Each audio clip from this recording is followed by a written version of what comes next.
Lokpal committee के लिए आंदोलन लड़ने वाले अन्ना को अब एक और आंदोलन से डर लग रहा है। कौन सा है वो आंदोलन और अन्ना इस आंदोलन को नाकाम करने के लिए क्या कर रहे हैं, आइए देखते हैं। अनशन आंदोलन करके सरकार से जन लोकपाल बिल के लिए संयुक्त ड्राफ्टिंग कमेटी बनवाने वाले अन्ना हजारे को अब दूसरे आंदोलन से खतरा है।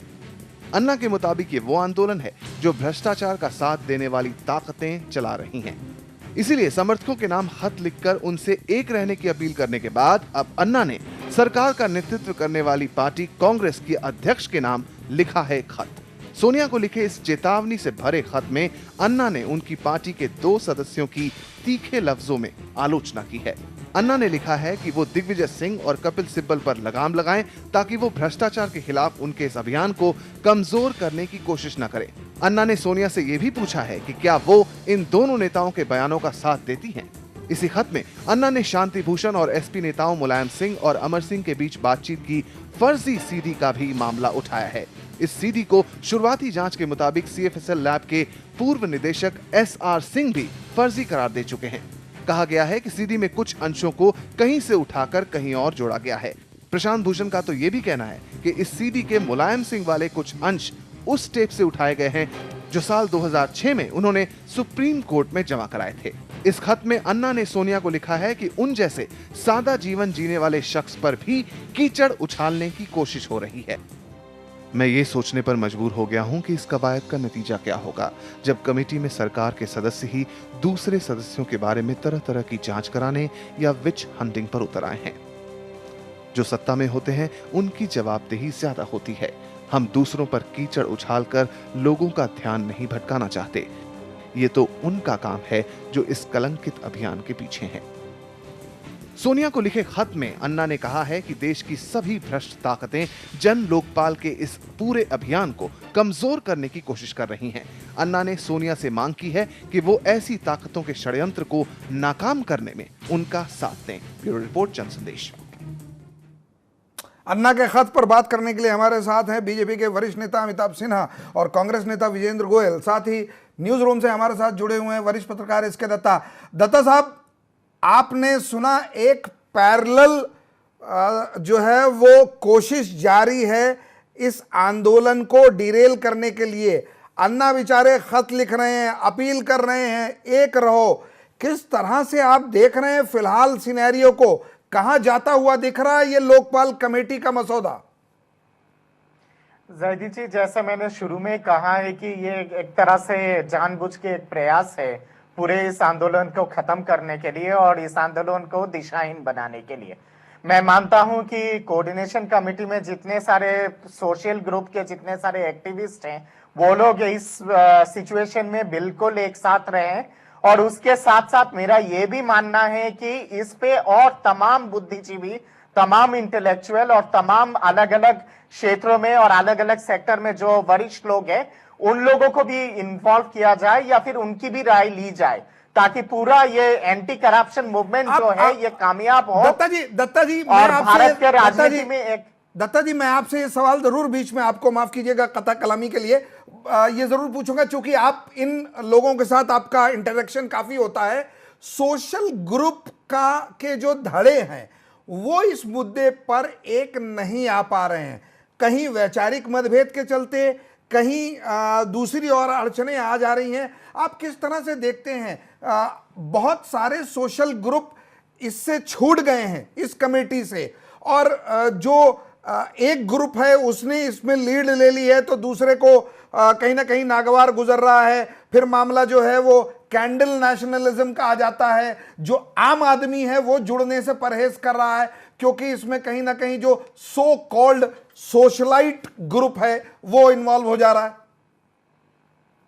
देखिए, मैं मानता हूं कि हाँ, ये बेशक है कि तमाम तरह के आइडियोलॉजिकल डिफरेंस के चलते, पॉलिटिकल इंटरेस्ट के चलते या फिर दूसरे तरह के इंटरेस्ट के चलते बहुत सारे ऐसे ग्रुप या फिर बहुत सारे इंडिविजुअल शायद एक प्लेटफॉर्म पे नहीं आ पा रहे, कॉमन प्लेटफॉर्म पे नहीं आ पा रहे।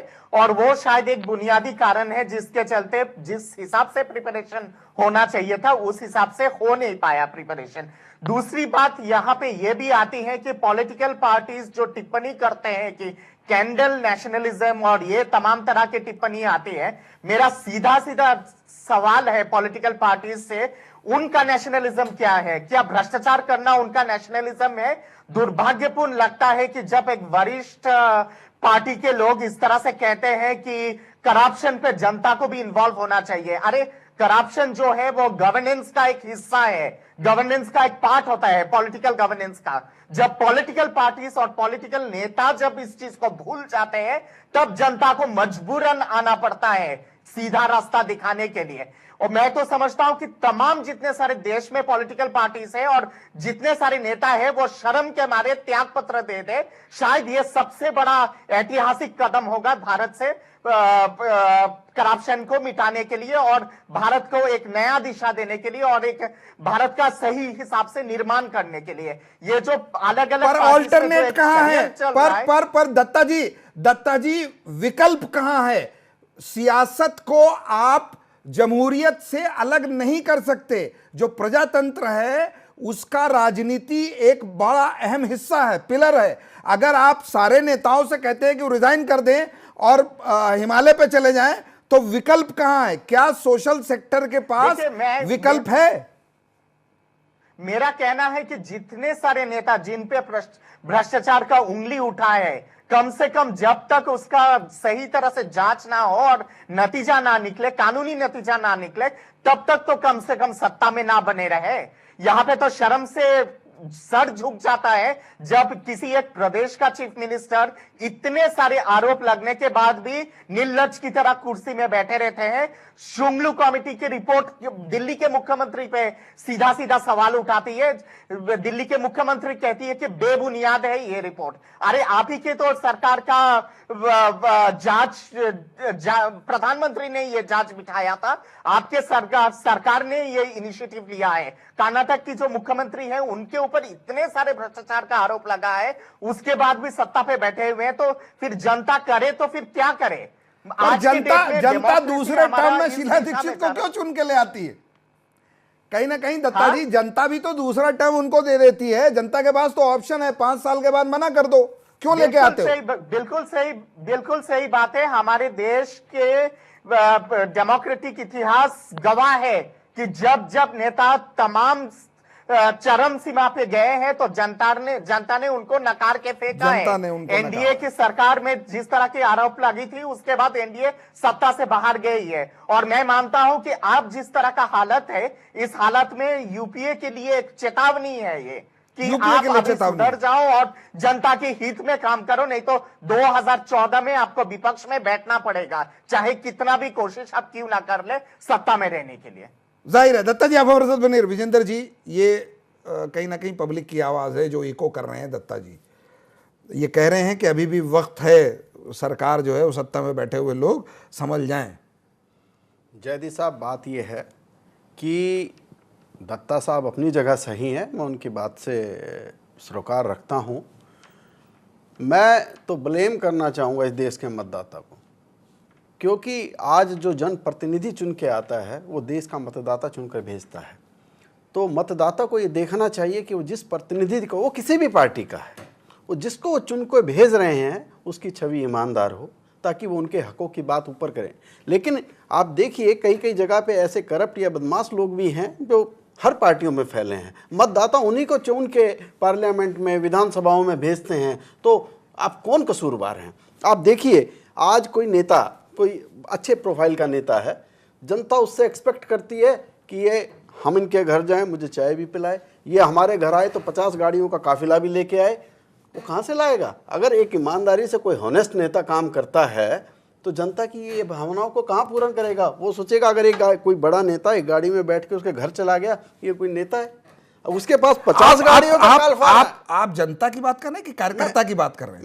मैं देश की जनता की बात कर रहा हूं। वो चाहती है ये। जनता तो जनाब नेता तक पहुंच ही नहीं पाती विजेंद्र जी। नहीं जी, जनता नेता को नेता किससे बनता है? जनता से बनता है। तो जनता को ये देखना चाहिए कि जिसको वो चुन के भेज रहे हैं उसकी साफ छवि हो, उसका करप्शन करप्शन फ्री आदमी जाहिर है है वो। जाहिर है ये एक मुद्दा जो है वो बिल्कुल सही है कि कहीं ना कहीं चुनाव प्रक्रिया में को भी जो है वो एडुकेट करने की जरूरत है। पर बेचारा मतदाता भी क्या करे, कंफ्यूज है। कभी एक वोट और एक नोट मांगने वाले जो गरीब नेता थे उनको भी चुन करके भेजा गया, तो जब वो वापस लौटे तो उनके पास गाड़ियों का काफिला था और जनता के मुद्दे अपनी जगह मौजूद थे। खैर, जनता भी कंफ्यूज है, क्या करे। अन्ना का कहना है कि शांति अगर दोषी साबित होंगे तो उन पर कार्रवाई होनी चाहिए। आइए देखते हैं और क्या कहते हैं अन्ना शांति भूषण के बारे में। अभी अभी सवेरे मेरे पास जो सीडी इस देश की हाई लेवल की लेबोरेटरी है वहाँ मैं भेजी थी टेस्टिंग के लिए, और उसका रिपोर्ट आया है कि ये सीडी बोगस है। ऐसा रिपोर्ट आया, मुझे सवेरे सवेरे ये बात लेकर आए लोग। अभी शांति भूषण उनके ऊपर कोर्ट में दावा लगा रहे हैं, तो अगर वो दोषी है तो उसको दोषी पकड़कर पनिशमेंट होना जरूरी है। लेकिन दोषी ना होते हुए भी कि कोई लोग जानबूझकर बदनाम करने की अगर कोशिश करते तो वो बात ठीक नहीं है। ऐसा मैं गारंटी नहीं दे सकता, किसी आदमी को मैं गारंटी कैसे दे सकता हूँ। शांति भूषण और मेरा तो अभी अभी परिचय हुआ ये कमेटी के कारण, लेकिन ऐसे कोई भी, अभी तो मेरा पिता नहीं है लेकिन मेरा पिता होने से भी मैं विश्वास नहीं कर सकता कि वो पूरी गारंटी। कौन आदमी कैसे बर्ताव करेगा क्या पता है। तो मैं जैसे खुद के ऊपर मेरा भरोसा है, मैं विश्वास है कि मैं लाइफ में कभी भी ऐसा बुरा कर्म नहीं किया, ना करूंगा। ये मैं अपनी गारंटी दे सकता है, दूसरे की गारंटी मैं कैसे दे सकता। अन्ना बेचारे जो है वो अपनी गारंटी दे सकते हैं, जाहिर है दूसरे की गारंटी वो कैसे दे सकते हैं। लेकिन प्रजातंत्र में अगर एक मुद्दा उठाया जाता है तो उसके इर्द गिर्द भी देखा जाता है। अन्ना ने जो मुहिम उठाई है उसके सपोर्ट में बहुत लोग आए हैं। जब डिरेल करने लोग आएंगे तो एक इंतशार फैलेगा, एक जो है वो विरोध फैलेगा और उसमें कुछ भी हो सकता है, इसका अंदाज़ा अन्ना को है। लेकिन बहुत सहज लहजे में वो ये कह रहे हैं कि वो अपना जो चाहे वो कर सकते हैं, दूसरे के बारे में वो क्या कर सकते हैं। आइए देखते हैं अमर सिंह का क्या कहना है इस सीडी प्रकरण पर। तो मुझे तो यार डर लगता है कि ये जो 4-5 वर्षन घूम रहा है बाजार में, ये 4-5 वर्षन, अब ये भी संदेह होता है कि पप्पू के पापा ये तो नहीं है। अनावश्यक रूप से प्रशांत भूषण मेरी सीडी के पीछे 5 साल से पड़े हैं। सबरवाल की अदालत में गए तो उनको प्रवेश नहीं करने दिया चीफ जस्टिस सबरवाल ने। फिर एकाएक अम्बिकेस हो गए और उनकी डॉक्टर सीडीआई जिसमें उनके पिता की खनकदार आवाज है तो ये डॉक्टर है, हमारी सीडीआई तो वो अनैतिक नहीं है। ये उसी तरह का कुछ मामला है कि विकीलीक में अगर डॉक्टर मनमोहन सिंह का जिक्र हो तो वो विकीलीक है, और अगर मेरे मित्र अरुण जेटली का जिक्र हो तो विकेटलीक है। अगर मैं कहूं कि डॉक्टर सीडी है तो डॉक्टर डी जेन्युइन है, उसका अंश भी पढ़ा जाएगा और खुली अदालत में जस्टिस सिंघवी उस पर टिप्पणी भी कर देंगे। बहुत बहुत धन्यवाद जज साहब, मैं कान पकड़ता हूँ, जीभ निकालता हूँ, जो सजा देनी वो दे दीजिए। लेकिन अमिकस क्वेरी भी वो बन गए और कंप्लेनेंट भी है, और वर्तमान मुख्य न्यायाधीश जो है उनके खिलाफ कंटेम्प्ट का चार्ज भी चल रहा है। केजी बालाकृष्णन के बारे में भद्र टिप्पणी, कापड़िया साहब के बारे में भद्र टिप्पणी, देश के कानून मंत्री के बारे में भद्र टिप्पणी, और हर वो अखबार वाला जो उनके पास समाचार के लिए गया उसको जेल भेजने की धमकी। इसको कहते हैं एक तीर से 2 निशाने। कांग्रेस की तरफ अमर सिंह का जो तीर जा रहा है वो सहलाने वाला जा रहा है कि हम तुम्हारे साथ हैं, साथ ही साथ जो शांति भूषण है उनसे पुराना हिसाब चुकता किया जा रहा है। बहरहाल वक्त है एक ब्रेक का। ब्रेक के बाद देखेंगे अन्ना के आंदोलन को नुकसान पहुंचाने को लेकर क्या कहते हैं बिहार के सीएम नीतीश कुमार।